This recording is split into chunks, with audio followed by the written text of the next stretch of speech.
Hey everyone, Sean and Dave here from the Saturday Morning Cartoons podcast. We cannot start this episode. We can absolutely not start this episode without thanking the following people who went to our patreon.com and support the show. So thank you, Bill Dixon, Jonathan Renteria Elye, Jack Connolly, Alex Kazanis, Derek Haynes, Melanie Harker, Dr. Jason Woods, Allison Keene, Battle Mat Fitness, Westbourne East Bred, John Richard Helter II, Dave Trumbord III. damn it, again, and the one and only Sean Paul Ellis.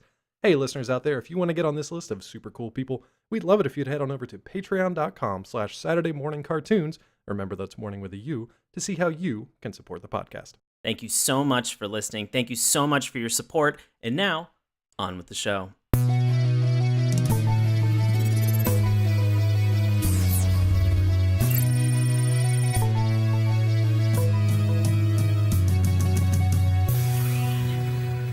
Hello and welcome to Saturday Morning Cartoons, the weekly podcast that revisits, reviews, and ridicules some of the world's weirdest animated series.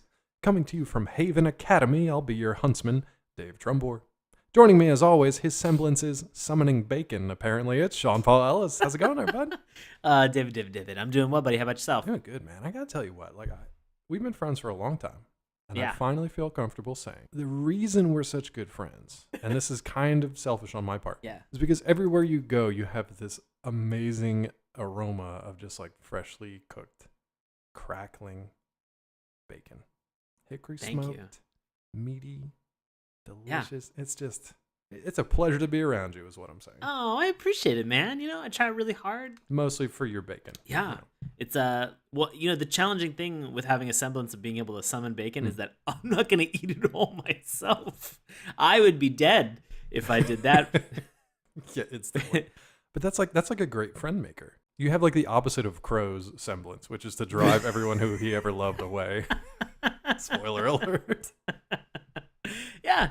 I want to bring people together. You know, it's very hard Yeah. because some people are just like, I don't eat meat, you know? Yeah, that's true. You probably drive them nuts. I do, but you know, the challenging thing is, look, like, you know, with a semblance like this, you don't necessarily get to choose or really pick your semblance. It's no fault of your own. I mean, it's like a quirk. Yeah. We talked about a quirk for My Hero Academia. It's the same kind of thing. You know, I'm glad that I have it, and for those who are interested, I'm glad to share it with them. Let me ask you this: can you because with semblances, you can develop them. They change over time. They grow. Yeah, it's like a muscle. It's like a muscle. As long Yeah, as you you're working it exercise, out. yeah, exactly. Just crank it out, and you're good to go. It gets easier every Yeah. time, they say.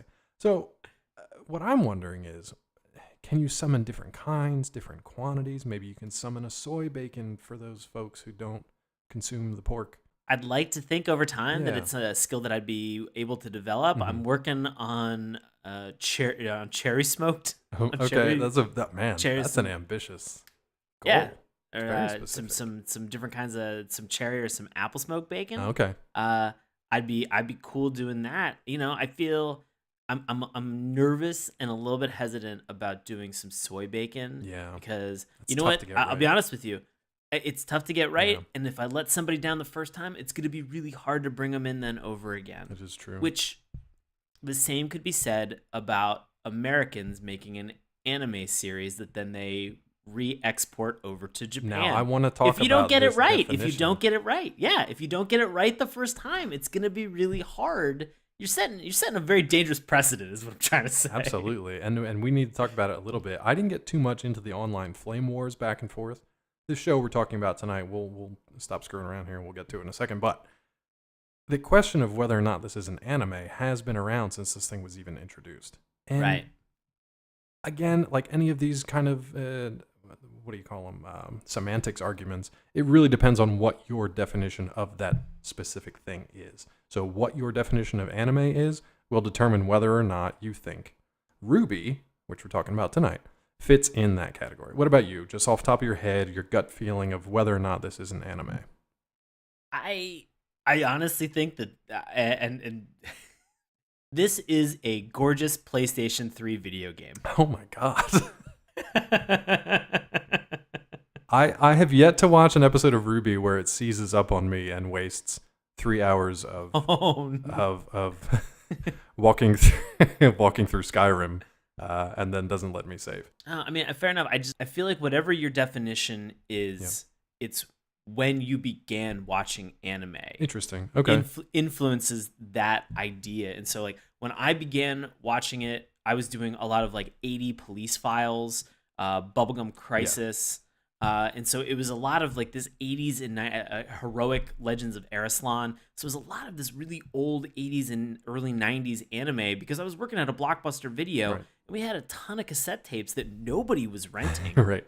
And Appleseed just sat there for months and months gathering. I watched Appleseed all the time. So like these things were great to be able to consume and really get into, you know. And then it was maybe like a couple months later that somebody in high school introduced me to Dragon Ball. Right.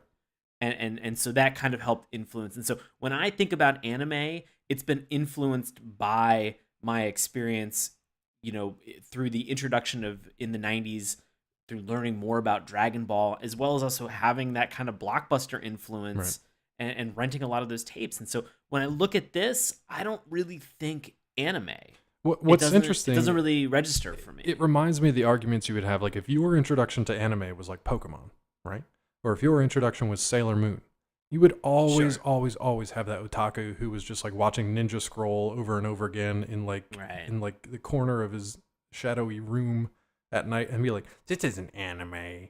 You gotta watch Ninja Scroll. That's anime." It's like anime is just like, that's like telling somebody that something is sci-fi versus something else.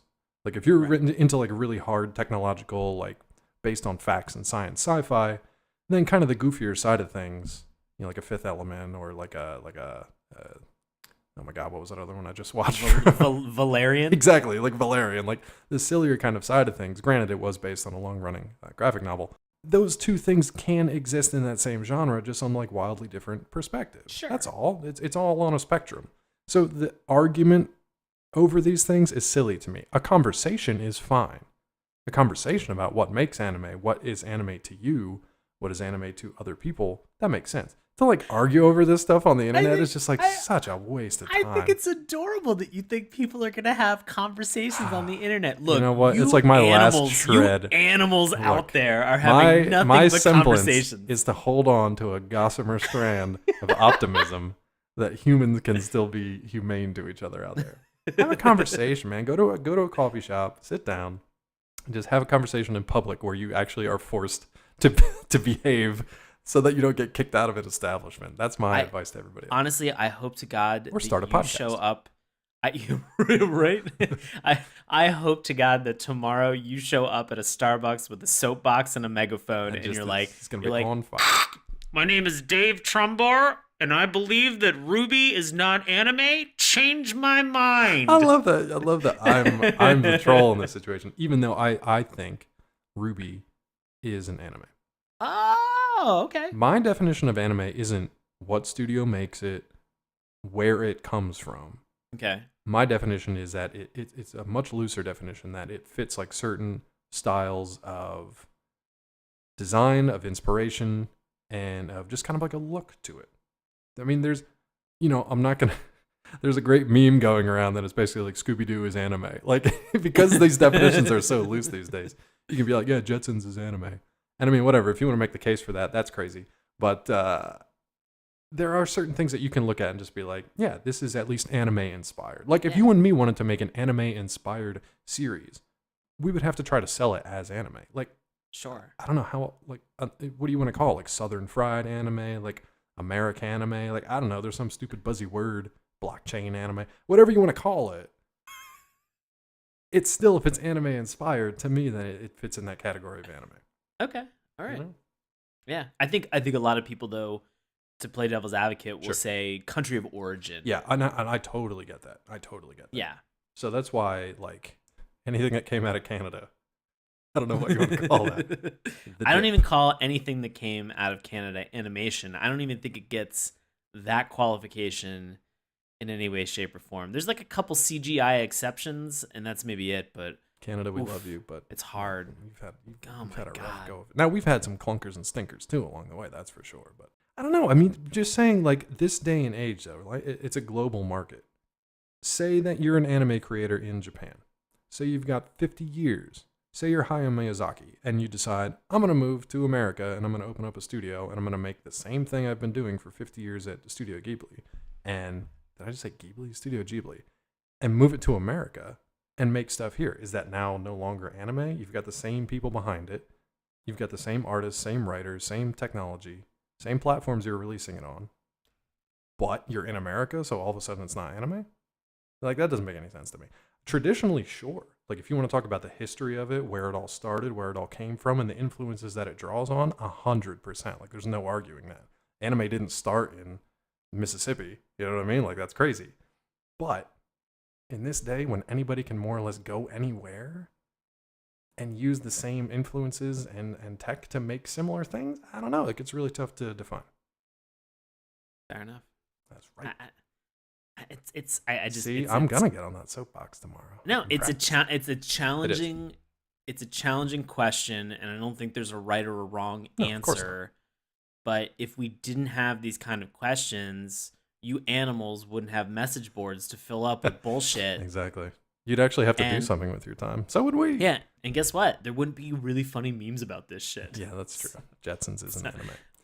Hey, for the poor people out there who've been listening to us for 20 minutes now and have no clue what we're talking about, why don't you walk us through the history of RWBY? Absolutely. So, RWBY, spelled RWBY. People are already like flipping their tables out. They're just like, what? Son of a bitch. Fucking anime. So, RWBY is an American anime-style web series and media franchise created by Monty Oum for Rooster Teeth. Following several promotional trailers, the first episode was screened at the Rooster Teeth convention event RTX and then released on their website in July of 2013. The series became a viral hit, and a second season, subtitled Volume 2, was released in July 2014. During production of Volume 3 on February 1st, 2015, Oum died after falling into a coma that was caused by an allergic reaction during a medical procedure. Rooster Teeth animation head Gray Haddock announced that the series would continue and that Volume 3 would premiere in 2015 as planned. This is such a crazy and sad story. Yeah, it's like, it's one of those things, just to interject real quick, where this guy had been working on Red vs. Blue for years. He was like closing out season 10 and was basically saying, like, I have this idea for this story. And the heads of Rooster Teeth were like, finish Red vs. Blue first, and then you can do whatever you want. He did this more or less on his own, which we'll talk about in a second, to begin with. I mean, he had a support team, and we'll talk about that more, but more or less did these first trailers on his own. And then just as it was starting to pick up steam and like look like it was going to be somewhat successful, he passes away. Yeah. Which is just crazy from a business standpoint and a personal standpoint and a creative standpoint. It's such a sad story. Meanwhile, the first two seasons were released on home media and made available on streaming services such as Netflix and Crunchyroll, the latter of which would include releases of the current season in their simulcast. In October 2016, the fourth season was released. The series has also been dubbed in Japan and broadcast with Tokyo MX in partnership with Warner Brothers Japan. RWBY became the first American anime exported to Japan. Which is a huge deal. Crazy. The fifth volume premiered October of 2017. Rooster Teeth has released a video game called RWBY Grim Eclipse, as well as a spin-off series called RWBY Chibi in 2016, which I just love saying RWBY Chibi. RWBY Chibi, yeah. I don't really watch it. I mean, they're cute. If you miss characters, if you have certain favorite characters in the main series, and you just want to see cute, short little snippets of them being very silly, Chibi's fun. And it also fills in the gaps between seasons. So while you're waiting for a new volume to come out, usually Chibi follows up after that. So you can always check that out too. But they are short, literally and duration-wise. They're very short. Yeah. Hey, if you want to know what this is actually about, here's your synopsis. So the story of RWBY takes place in the world of Remnant, which is filled with mysterious and malevolent creatures known as Grimm. Those who train to battle the Grimm are known as huntsmen or huntresses. The series focuses on 4 girls, Ruby, Weiss, Blake, and Yang, each with their own unique weapon and powers, who form Team RWBY at Beacon Academy in the Kingdom of Vale, where they are trained to become huntresses alongside various other student teams. The huntsmen and huntresses cross paths with numerous Grimm and such villains as local crime lord Roman Torchwick, Cinder Fall, the terrorist group, the White Fang, and Salem, the series' overall antagonist. The story for this one is kind of interesting, though, because it is done serially, right? So each volume, each season, whatever you want to call it, has its own kind of arc. Obviously, the first one's very introductory. You have to get to know all these characters. Right. They're new at the school, too, so you have to get to know the individuals. They have to get to know each other as team members. By the end of that first volume, you kind of have an idea of what's going on, and then you can go ahead with the rest of the story, which develops and deepens and gets more and more complex as you go. So I'm just saying that so that if you haven't checked out RWBY out there and you watch the first couple episodes and you're like, I don't know, I don't really think this is for me, stick with it a little bit longer. What about you? Because you came to this after I did, so I'm curious about what your reactions were for the first couple episodes and how much you've actually watched so far. Right. So I've watched volume 1, 2, and 3 Okay. in its entirety. I know that you've watched all 5 volumes. Yeah. It was interesting because, the first couple episodes, I started watching and I did not have any context, so Yeah. I didn't have. It's a rough I didn't go. have. Yeah. Yeah, I didn't have any expectations, good or bad. I kind of maybe had seen some of these characters, Right. From different cosplay and different conventions, and so to kind of begin to take a look at it, I was like, okay, these characters seem kind of familiar. Sure. Slightly, and so getting into it, everything was very quick. It was very snappy, and you, as Dave has mentioned, you were getting to know these characters, but you didn't really know a lot about the world of Remnant and sort of what was going on with a bigger picture.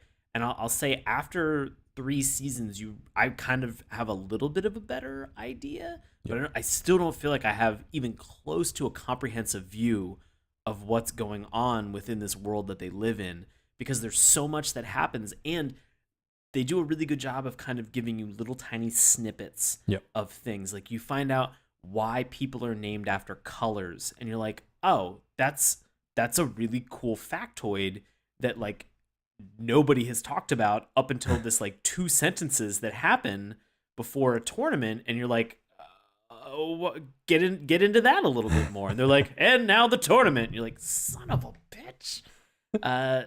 So I feel like there's still a lot of interesting discoveries to make for the show, which is kind of why I've been so interested in continuing to watch the series. And I honestly, the first night that I sat down, and I think volume 1 is a little bit unique versus the rest of the series because it's very short, almost like 5-minute episodes. Yeah, they're super short episodes, Super short episodes. And I think I binged on almost the entire first season in one night. Yeah. And was, and the next morning was just like, okay, cool. I'm still interested in watching, which which is kind of a nice, I'm not saying that as like an endorsement, but it had enough in there to kind of keep me wanting to check out some of these characters. And I'll talk a little bit more about these in terms of the actual animation style and why I felt that way. Yeah, definitely. There's a lot to talk about here, but honestly, like our normal discussion points, for me, RWBY, surprisingly, and I say this kind of, I do say this as kind of like, I don't know how they pulled this off, but like all of the main points that we always talk about, like they kind of knock it out of the park in each of these categories. Sometimes it doesn't necessarily all work together all that well, or it's a little rough around the edges sometimes. But each of these individual categories is just like, yeah, they killed it. Like, that's exactly what you want, which is why this became a international hit. So, first thing we always talk about is theme song. Yeah. Can I just say? First of all, I absolutely love the music in this entire series. It's done by Jeff Williams and his daughter, actually Casey Lee Williams, who's the main singer for most of these tracks. I just need to say, if we're going to talk about whether or not this is an anime, one of the things that has defined an anime for us throughout 201 episodes now has been whether or not the intro sequence has its own like dedicated animation that tells a story, that hides some things in plain sight that make more sense once you go back and watch it again, and that they change their theme song for each and every arc. Yep. And that's exactly what RWBY does. RWBY has 5 individual but linked theme songs and intros for each volume. What about you? Since you've watched 3 of them now, do you have a favorite among the 3, or are there any things that stand out for you as far as theme song and intro go? Sure. So, I mean, you're right. Breaking this down, the dedicated animation, the illusion of things to come Yeah. within the season or potential conflicts and battles, always really good. The change that they have over time. So every arc, as we've talked about, especially with Naruto, with just the number of theme songs that they have for that show. They just get like a new pop band every couple of weeks to like come in and record a new arc. Yeah. And I will say this, I love this kind of really angry girl rock. Oh man, it's good. That they have for this. It took maybe like the first one or two times hearing it to really get into it. Yeah. But then I will say this, when I made the transition from volume 1 to volume 2, I got frustrated because I was like, oh, I really like the volume 1. Really? I think the volume 1, and I'll explain why, is because the repetition. There are so many more episodes in volume 1 that they could have consolidated. So there are a lot of times where in a 5-minute episode, and this, I think the first one, the bigger song is much longer. I think it's like a 3-minute song, but and they have full soundtracks for all these too, with like full songs. Like some of them are 4 to 5 minutes put together as like an 8 or 10 minute song as well. But some of them they pull snippets for the intro sequence.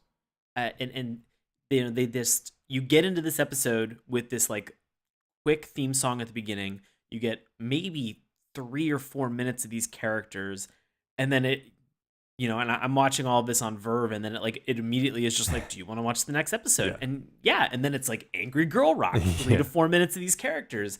Do you want to watch another one?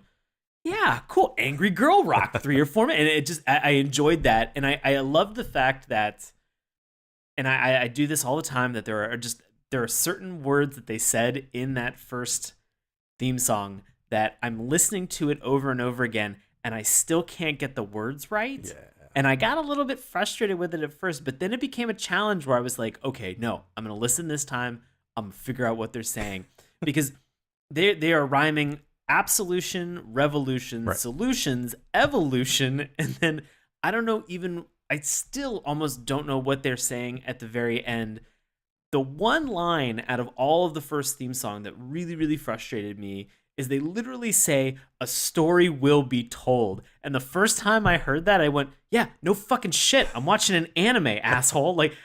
At my iPad, I was just frustrated enough to be like, oh, okay. I mean, this better be a fun story. See, now for me, this is one of those things, like if you listen to like, I don't know, like Guar or Amon Amarth, like sometimes it's just like, the lyrics are the least important thing. You're just there for like the spirit of it, the energy of it, the tone, the feeling, the whatever that you get from it. So I'll just bob my head along with these songs and not really sing it, because I honestly don't know the lyrics to most of them, except for like Red Like Roses or whatever. But well, in that first volume, the line that it leaves you on, the actual lyric is, "A victory is in a simple soul." Yep. And I would have never guessed that was the lyric from hearing it. I think I wrote down probably half a dozen. So it's tough to cram all that verbiage in. Yeah. Oh boy, Casey Lee Williams, you are fitting a lot into a short period of time. Like, all right, Dad, I'll do it, but I don't know how it's gonna sound. But it's fun. I love the visuals for this. Yeah. You see a lot of really frantic battles taking place, which kind of fill you in the gap of how is the action going to take place in this series. I think volume 3 is really funny because it looks like they're doing sort of like a paratrooper jump where they're all holding hands like in a circle. It is kind of weird, some of the visuals that you get. But you just hear the lyric is just falling, and you just hear it's just like a very longing, like falling over and over again, and then the people kind of start to break away, which again is a really nice allusion to what's actually going to happen in that arc. And but you don't necessarily get that until the end of the volume, which is what I love, because you can then go back and watch it again or revisit just the theme song and be like, oh, it was there the whole time. Here's what I love about I love all 5 songs because they fit each volume and they all have their own kind of individual sound. They bleed over a little bit here and there. Volumes 2 and 3 I think are some of my favorites, and 5, which you'll hear when you get to it. 3 really kicks you in the teeth though, man. Like that's the one that like you get like a couple beats and then it's just like boom, just like full throttle. So they figured out kind of what worked, what people were looking for, what the tone or the emotion of that particular arc was, and worked into the theme song. Yeah. That's great. And each character kind of has their own themes as well, which will play into the episodes. The longer that they get, the more time they have to like incorporate music and stuff into it. Do you have a favorite of the 3 that you've heard? It's definitely Volume 1. Did you say the first one still? Yeah, definitely Volume 1's still my I think favorite. honestly like 4 is the only one because it's a little slower. It's a little more kind of like melancholy. It's a little more self-reflective. It's not really my favorite. But one of my favorite songs within the show itself is called Caffeine. And it's when, did you see this? Did you see these guys show up? Team Coffee? Yeah, Team Coffee. I don't believe so. Really? I don't think I can't. They should have. I think unless it might like, be in 4. It might be. Well, I in mean, 4. like you see. I mean, I've met Coco Fox, Velvet, and was Yatsuhashi, from Team Coffee. I just don't remember the theme song that they had when they were introduced. I mean, it's hard to. I don't know. Maybe I had like. Maybe it just impacted me more. But these guys show up in a pretty epic way with their theme song, introducing them as they like drop in out of like what do you call the things that like a drop ship, like in Halo or whatever. Right. This drop ship and they just like burst out with like all their weapons drawn, like a Gatling gun going, all kinds of stuff, as this like crazy rocking riff called Caffeine is just like ripping in the background. And for me, it was just like, what? It was just like this. It came out of nowhere. It was so separate from everything else going on in this episode, and they just came in as like this savior group. Maybe you haven't seen it yet. I don't know, but I mean, I've seen the. I've definitely seen the characters, and I was very interested to learn more about Velvet and sort of and her semblance. Yes, her semblance seems really fucking cool. Now, I don't know. I'd have to go back and see it. But if you didn't see it yet, maybe you'll see it in Volume 4. I'm not sure. Okay. I don't want to spoil anything because it's half the fun is watching the show and seeing moments like that. Okay, because I know that they were definitely they were brought in the 3rd volume. Yeah. And the first episode that they're in, I think, is Field Trip, and so I'll have to just go back. I'll tell you what, dude. I'll just forward you that clip because it's already out there. It's just like their arrival, and it's just like, okay. Yeah. But there are a lot of moments throughout that just have like they're just great musical moments, and it really does serve to like heighten what's going on in the episode. Anything else before we jump to animation style, Let's do this animation style. Honestly, this is one time where we actually have like quite a bit to talk about as far as animation style goes, because I'm super nerdy about the tech that goes into animation. It used to be, up until about 20 years ago, that you had to, everything was done by hand. Everything was just hand drawn. You draw the keyframes, and then a bunch of artists would fill in all the little movements and stuff in between those keyframes. And then you would have thousands upon thousands of still drawings that you'd have to, flip together like a flip book. And that's how you animated things up until the late 90s when, computer generated animation started to become a little more viable than the reboot days. A little less expensive than the reboot days, started to become, major films and things like that. So I've always been interested in the tech behind these things. The fact that Monty and like one animator basically put this first trailer together using Poser, and then later the show switched to Maya animation. I don't know. I thought that was such a cool thing that one person could essentially like.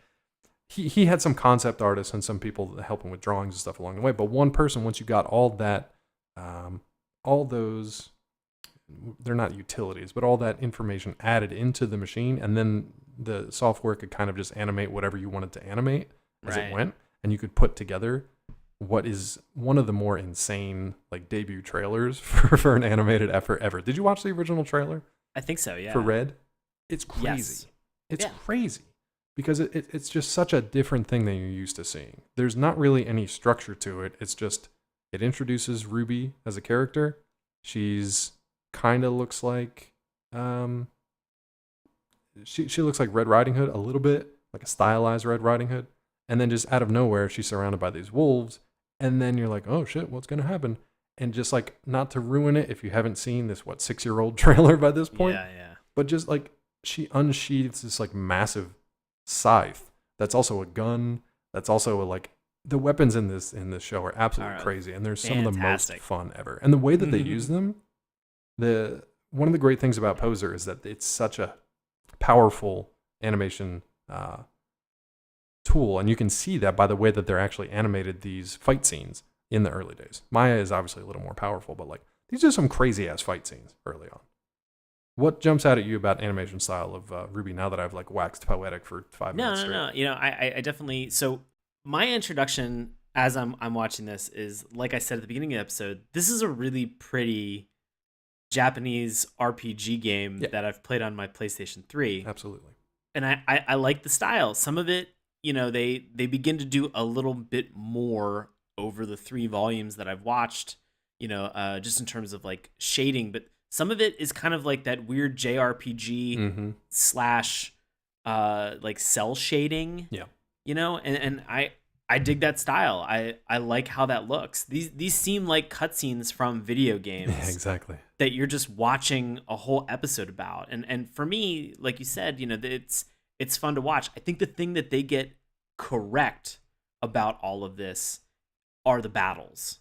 Absolutely. I mean, I'll say they also get, I think, the character design. I think they nailed that. Well, I mean, I think the character design kind of brings you in, but what really further sold me in terms of the animation style Absolutely. is the battle direction. Yeah.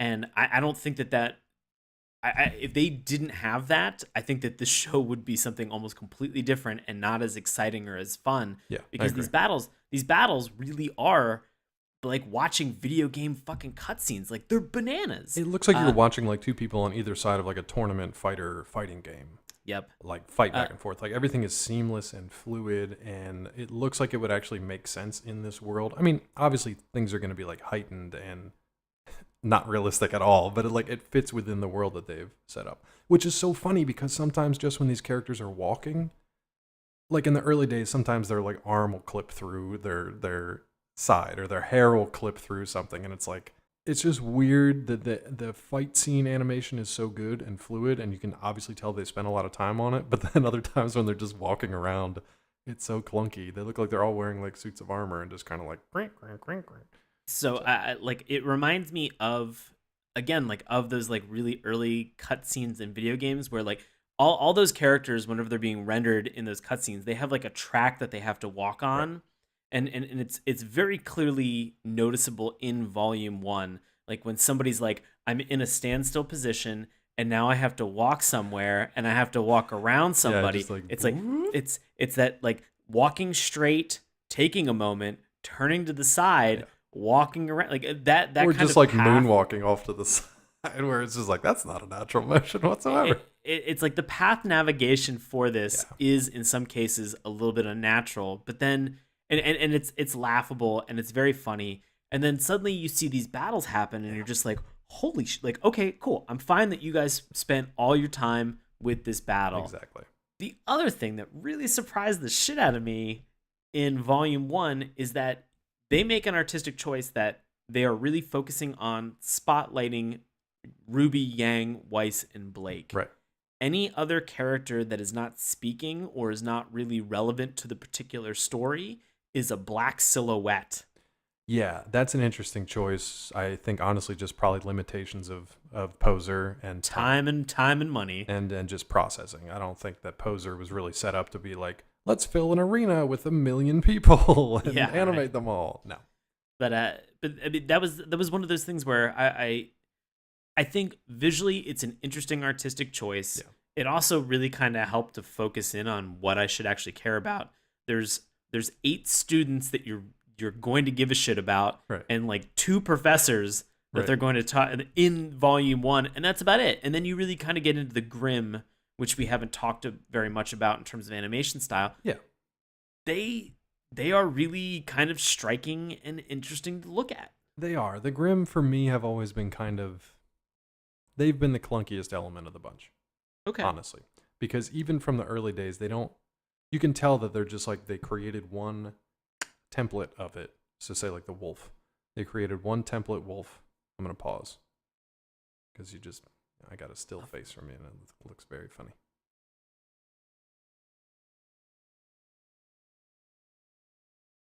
All right. You were talking about grim as the clunkiest element. Yeah, I paused. My internet just like...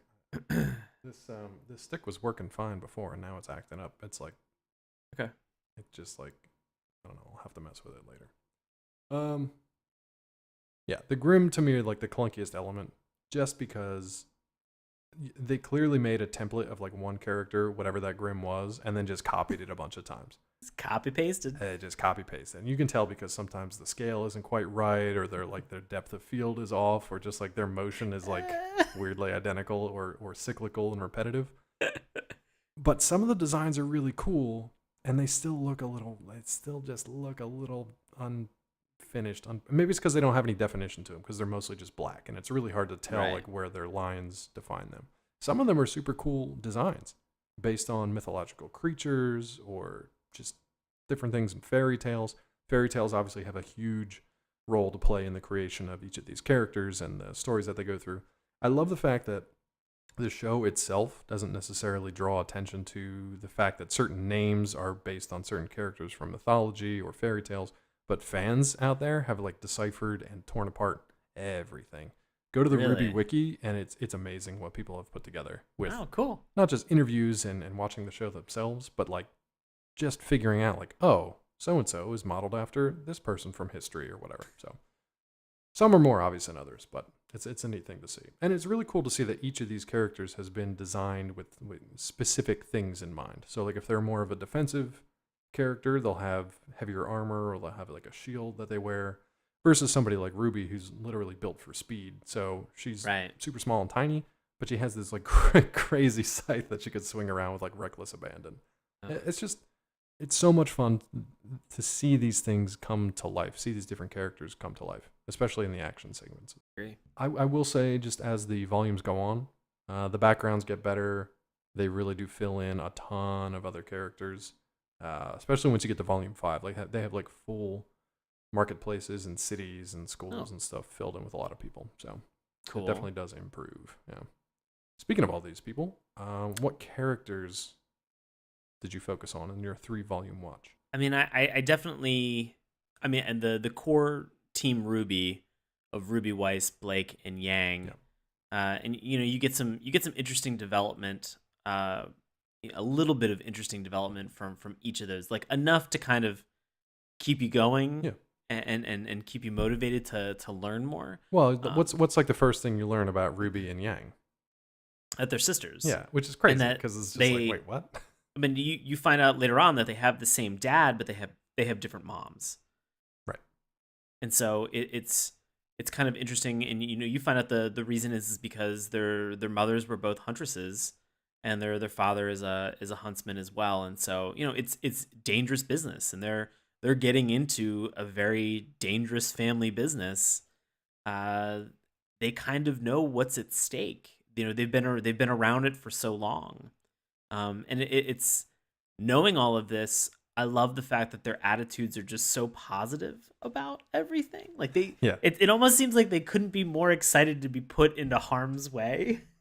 I mean, being perfectly honest, if you were going to send me off to a school where it's like learn how to use your ability and harness dust magic and play with weapons and kill creatures that are jerks, I'm all right with that. Yeah, it's in concept, it's no different from Harry Potter.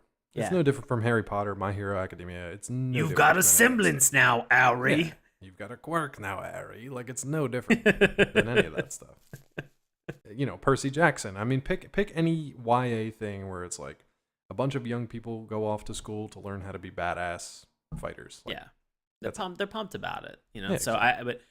I think the one character out of Team RWBY that I have been interested in continuing to watch the story arc is definitely Yang. I think it seems like there's a lot that's going on with Yang, and kind of, as I mentioned, from this bubbly personality, the end of volume 3 ends up kind of with a contrasted personality that Yang has taken as a result of circumstance. Yeah, we'll keep it spoiler free for people who haven't watched it yet, but I mean, there's some.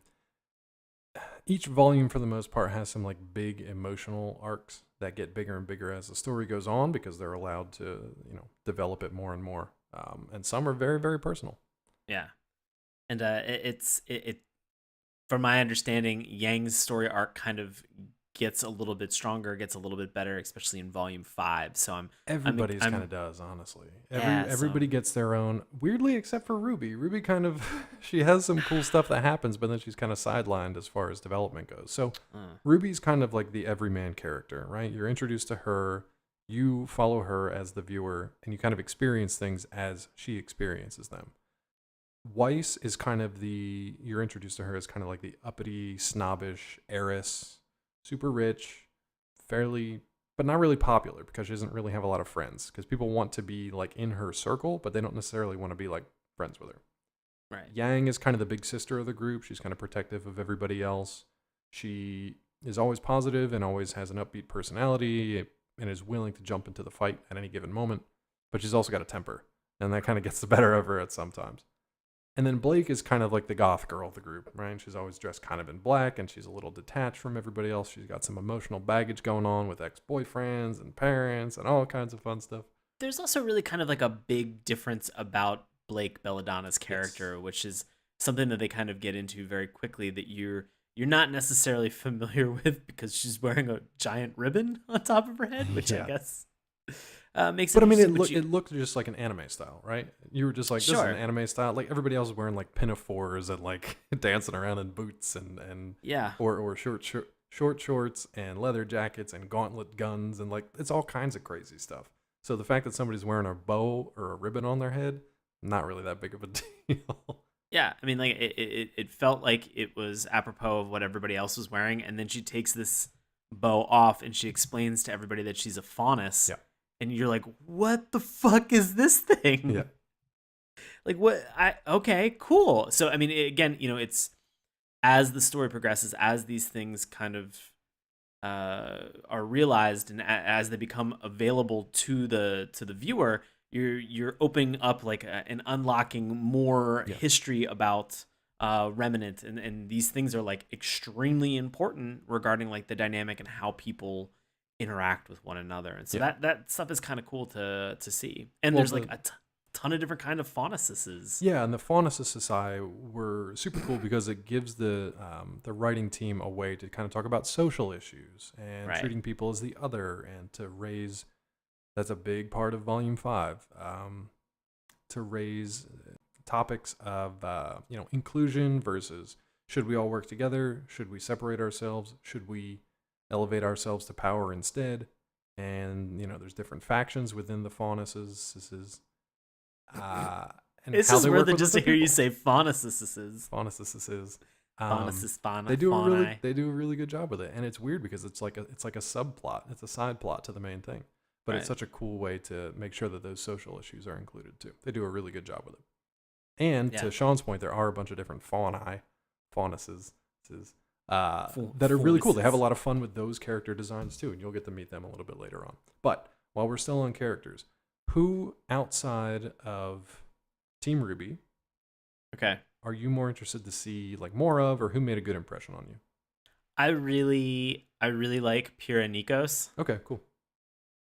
It's going to be a tragic story, but I really love the fact that this character kind of acts as a vehicle to understand a lot more about Remnant, and sort of, as we've hinted and alluded to, some of the mythology behind everything that's within this world. She also kind of acts as a really cool mentor. Like one of the big things that you understand is that one of the characters, John, which is great because it's spelled like you're from Philly, Jaune. You find out that he legally manipulated transcripts in order to get into the school, but no action takes place. Like, there's no repercussions. There's no repercussions, and it's crazy to think that these people are like putting themselves in harm's way, and this guy is like should not be here, but Pyrrha Nikos is like, yeah, you know what? I will I will help you. Like I will help figure this out. I will train you. I will make sure that you are prepared to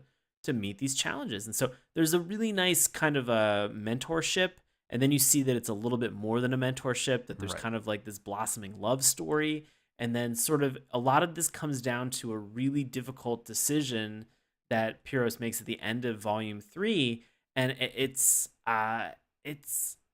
great. I mean, it's interesting to see. I'm not going to, again, give too much away, but as Dave said, like, it's really part of that emotional arc that they have, that this is a great character, just to kind of watch and see that person develop. Yeah. Because I kind of equate her to the idea that, like, she's the person on the Wheaties box that then all of a sudden, like, shows up at your school. Yeah. And she actually is on a cereal box. And Yeah. they make light of that. They had at RTX last year, they had banners with that cereal box and all the mascots. No. It was really good.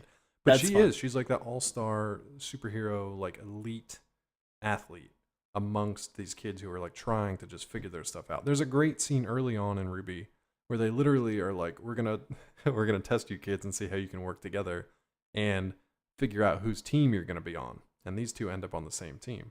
But what's funny is they basically just like launch these kids off a cliff into a forest filled with Grimm, and see how they deal with it.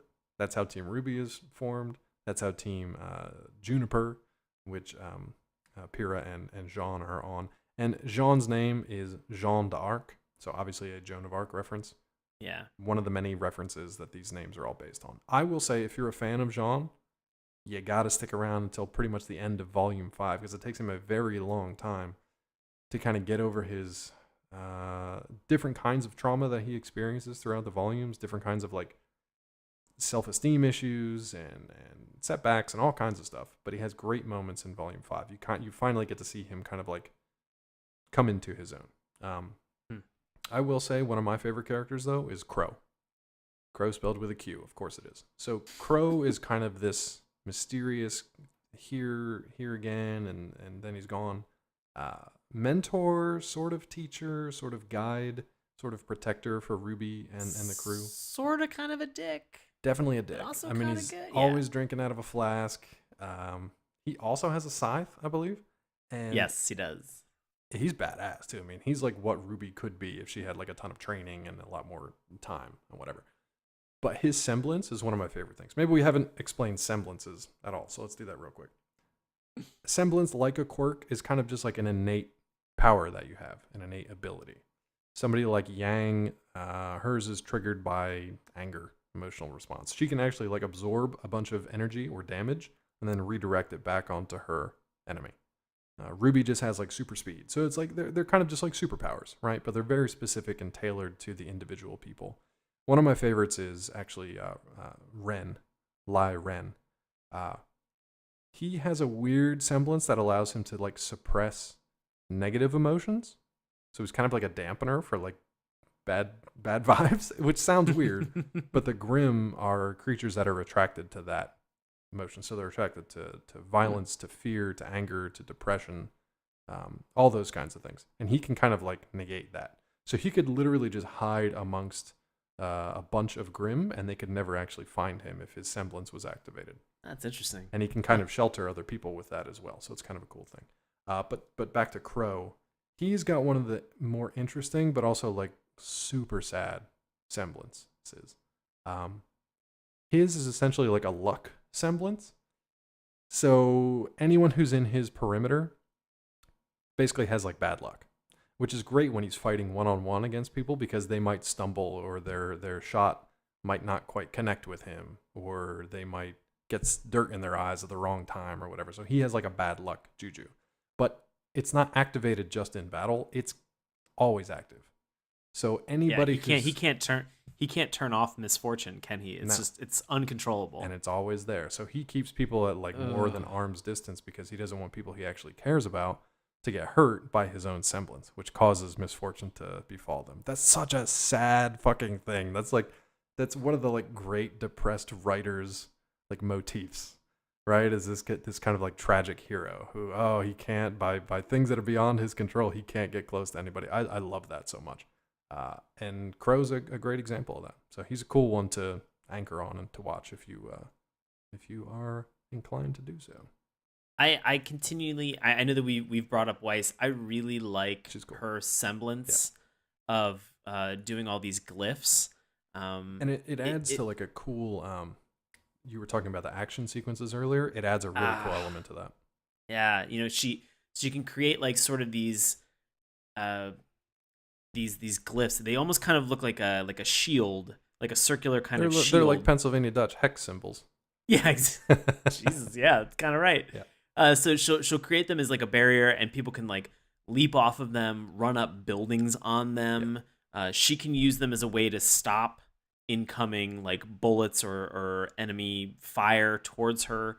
It's interesting to kind of see some of that happen, and then you realize she becomes the first character that when they're talking about semblance, that you realize that, as we've mentioned, it is a muscle that can be flexed, that they can kind of progressively get better over time, and there is a hereditary portion of this that she can unlock that she does at the end of volume 3. Yeah, and that's like pretty a little, rare, a little too. bit, little taste. Yeah, you get a of little what she bit can do. more of Weiss. Weiss is living up to a lot of family pressure, so you get to see that over the course of the next volumes too. But yeah, she has a cool one too.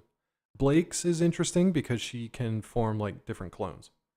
So she can Kagebunshi no Jutsu, and she can shadow clone herself. She can wood clone. She can earth clone. She can flame clone. She's got some cool stuff too. And I'm like, everybody in this show has a semblance, right? So they had a lot of fun with these different superpowers, and you can go through the list and check them out. But they're pretty cool. All right, but we're not going to go, obviously, beat by beat through the plot of all 98 or 78 or however many episodes there are. But in the 3 volumes that you watch, without giving any spoilers away, sure, what are some of the moments that really stand out for you? You know, the in volume 1, they have this moment where they're beginning sort of their class.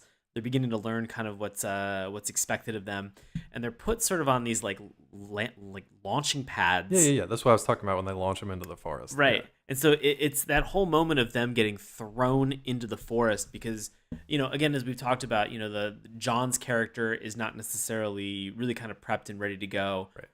This is probably for me the first moment where these action battle kind of video game cutscenes really really kind of kick in and put this show kind of into that like high octane velocity that makes me kind of want to stick around and watch the battle scenes.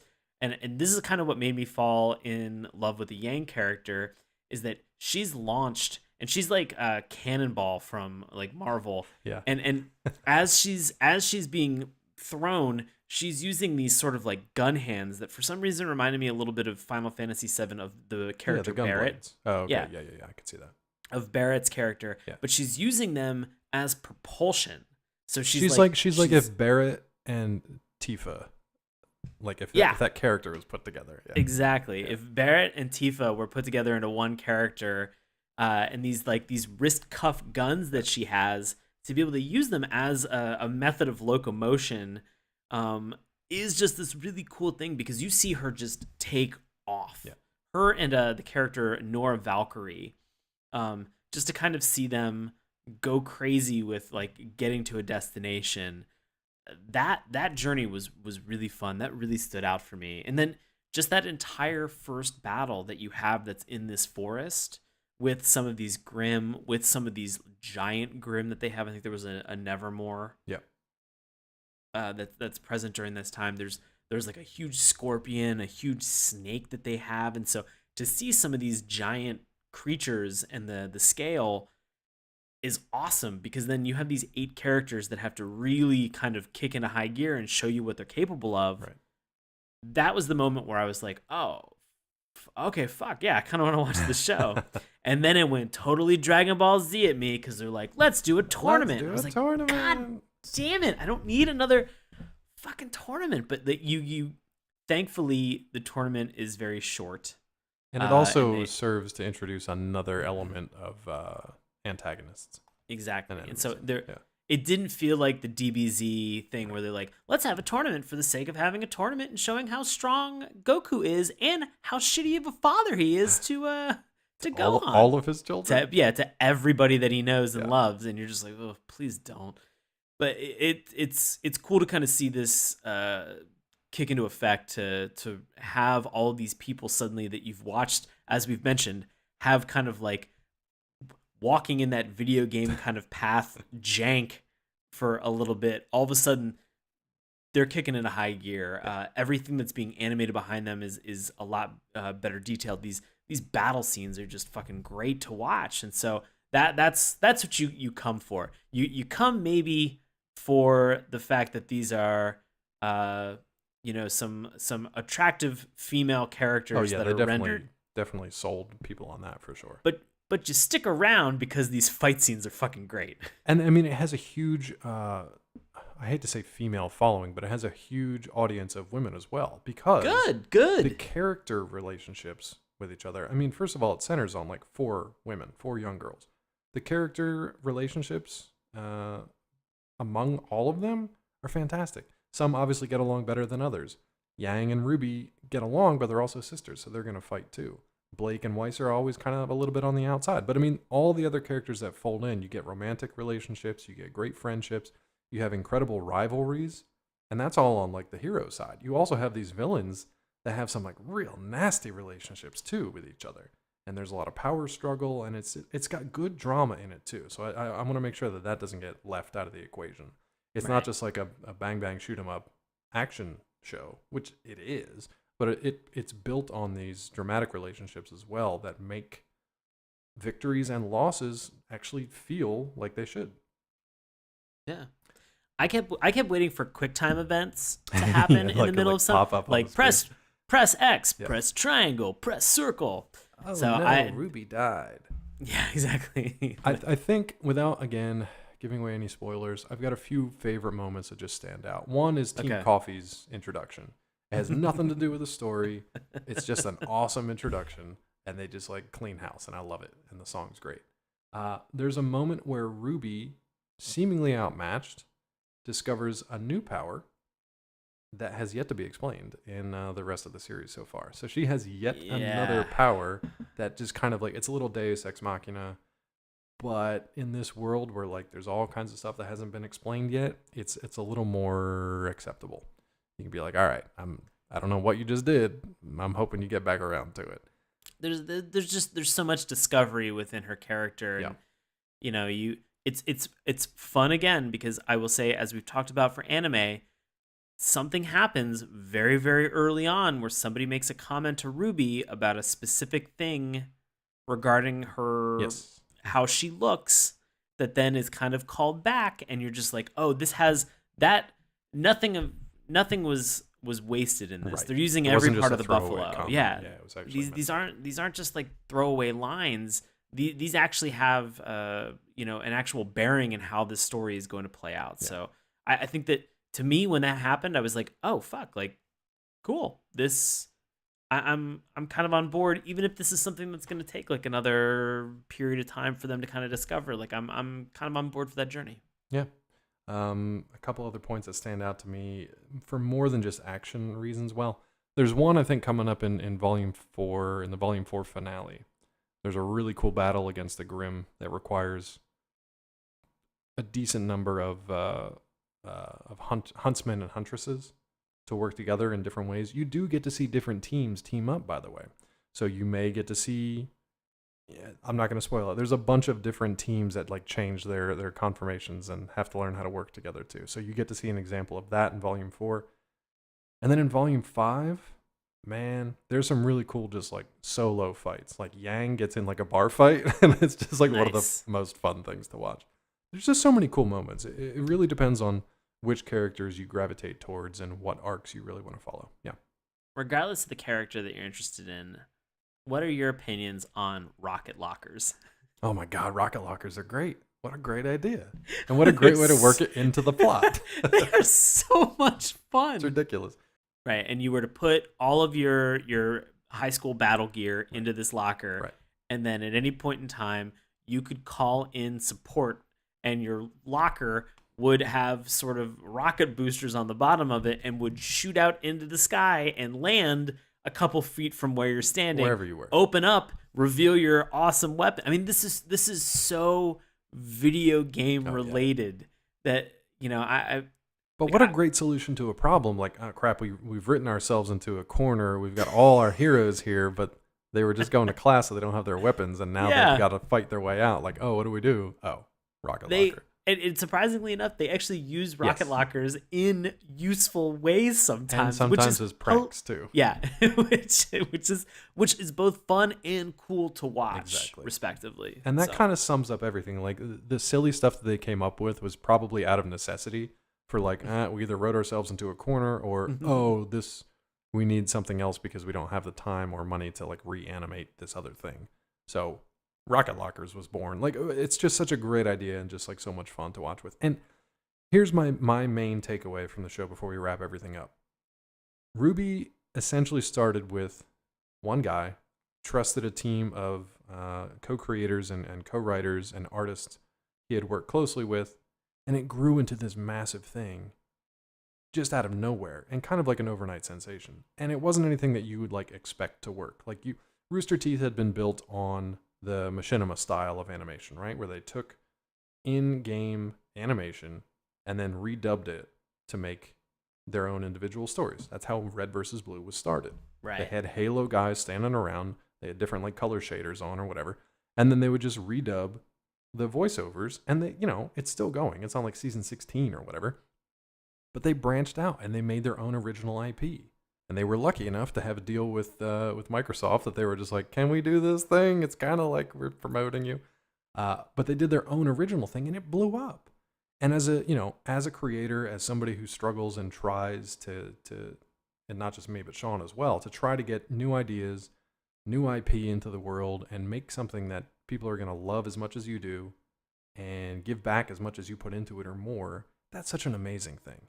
And to see something like that come from a company like Rooster Teeth that really like values its fans, values its workers, and recognizes a good idea when it smacks them in the face, that's super cool. And it just happens to be with animation too. So I mean, it really helps that we're big fans of that. So kudos to them. I hope we see more RWBY in the future. I am obviously going to recommend it in a minute, but am I getting ahead of myself? It might be a little bit. No. Hey, because Dave might be recommending this in a minute, Yeah. but it turns out that you listening right now, you have opinions and you put them on the internet and you talk about them a lot, as we've alluded to during the first 20 minutes of this show. RWBY isn't an anime. Ender Scrolls an anime. Well, you know what? We're qualifying it as an anime because it's a part of Anime April That's this right. month. So, boom. Official. So, with that in mind, we are going to turn this over to longtime listener and friend of the show, Bobby Anthem, for this week's Love It or Hate It. Bobby, take it away. This week's Love It was written by Arter Artborg, who rated the show 10 out of 10 in a post titled An Achievement Beyond My Comprehension on February 13th, 2016. He wrote, I first became acquainted with the Rooster Teeth anime, not anime, when one of my Canadian friends posted the Red trailer on Facebook. I assumed it was a trailer for a video game, but really liked what I saw. I watched the 3 successive trailers with much delight, but then managed to forget about the series. Around late 2014, early 2015, I rediscovered the series and absolutely adored the first volume. There was something about the notion of Red Riding Hood, aided by Goldilocks, Belle, and Snow White, decapitating an enormous monster raven by means of a machine gun scythe that I found very enjoyable. RWBY is, quite simply put, one of the greatest narrative achievements ever of all time. And our Hate It was written by Crazy Rips, who rated the show 1 out of 10 in a post titled Overrated Piece of Crap on July 16th, 2017. This one says, if anyone else had made this garbage, they would be out of business. But hey, someone famous made it on the internet, so everyone just bends over and lets it be. Awful animation with awful voice acting and actors. It's just downright terrible. But hey, idiots keep blindly supporting this crap and they will keep getting crap. Don't waste your time with this BS. Do yourself a favor and watch something that is even half decent. Question. Is Bobby Anthem an anime? I mean, we want to get We do. We Bobby. really do. We really want to get Bobby Anthem animated to begin with. We talked about, they have Ruby Chibi. I want Bobby Chibi. I would We love could get Bobby Chibi. Bobby Chibi. I And we want talked- Team Bobby. I don't know who else is going to be on it. Just like 4 different Bobbies, I guess. I think it'd be a great team. 4 different versions or personas of Bobby Anthem. Just Team BBBY. I love it. No, that wasn't going to work. Yeah, was it? No, it wasn't What were you gonna going work. to say, buddy? A Bed Bath & Beyond, I had nothing. Nothing. Just Bobby in a Bed Bath & Beyond, just fighting crime. That's Just the show looking I at wanna towels. watch. Just Looking looking for at a good towels, deal. trying to buy random, looking into his wallet and then just swearing at the fact he's like, oh, I thought I had that $5, that 20% off coupon. Son of a bitch, I Nope. left it at home. Left it at home. Episode 1.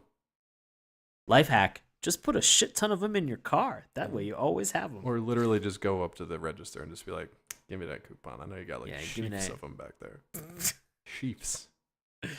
Ah, But no joke, we do want to see Bobby animated one way or another. we're working on it. Yeah, we got to get Poser. Start with Poser. This is going to be fun. I'm going to remake the first Red trailer with Bobby in place of Ruby and just have him just beat the shit out of a bunch of werewolves. Bobby, let me know if you're cool with that, and we'll go from there. So, Ruby. Yeah. Dave. Yeah. Recommend it. Or if you do not recommend it, you can also give it the dip, which means that you are going to erase it from the annals of cartoon history. There are some people out there, as Bobby mentioned, who would probably like to dip Ruby. I think it's a fantastic addition to the contemporary canon of computer-generated animated series. We didn't mention this before, I don't think, but Monty's original idea for the style was to see kind of the action that he's used to seeing in like 2D traditionally done anime series, but in like a 3D space. So very much to Sean's description of like a video game action scene, which is essentially what we got. But they could have stopped there and just been like, this is cool, it looks like a video game, that's neat. But they went so much further with the character design, the development of each of the individual characters, and then all the details that they added after the fact. And maybe it was just happenstance and great luck. But they've really developed something that's interesting, and I think pretty much anybody can watch and find something that they really like about it. So I recommend it. What about you, bud?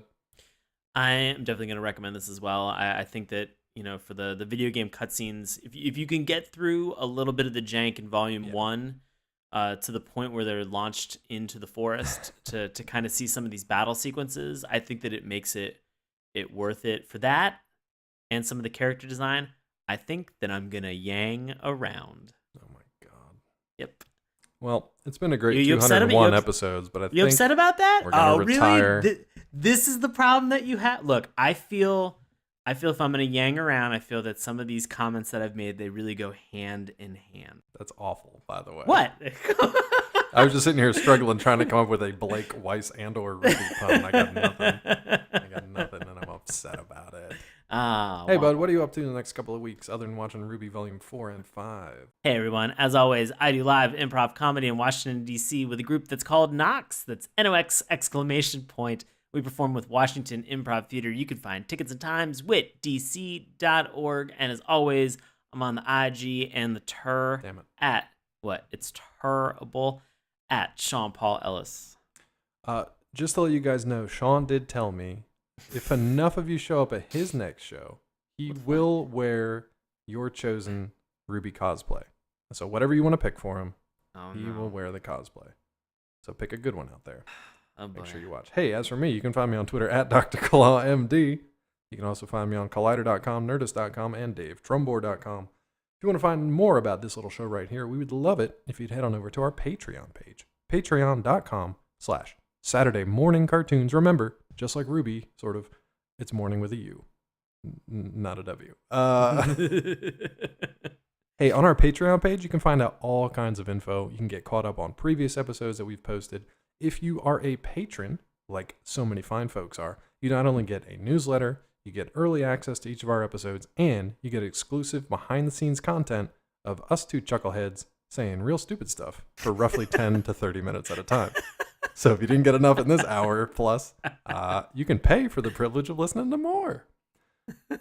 Beyond that, you can head on over to SaturdayMorningCartoons.com. Follow us on Twitter at MorningTunes. Check out Sean's handiwork on our Instagram page. We're going to have some fun stuff coming up on there in the months ahead, by the way. Yeah. You can also keep the conversation going on Facebook. We actually absolutely love it that you do. And keep listening to our free audio podcast each and every week through YouTube, iTunes, Stitcher, and Google Play. As always, if you want to reach out to us directly, send us an email, SaturdayMorningCartoons@gmail.com. Hey, we're like what? Like a third of the way through April? How do calendars work? There were 5 weeks, and so thankfully we have done 2 anime shows in April, and we did our 200th episode last week. As a so bonus. we are halfway through. Nice. So we have two more shows to go. Are they going to be non-animes like RWBY? They're actually, you know what? Oh, one of those I'm going to argue hard against. Yeah. One really? Actually, you know what? Both of them could be made. A case could be made that neither or both are anime. Okay. I am looking forward to that discussion. One of these I'm going to hard rail against.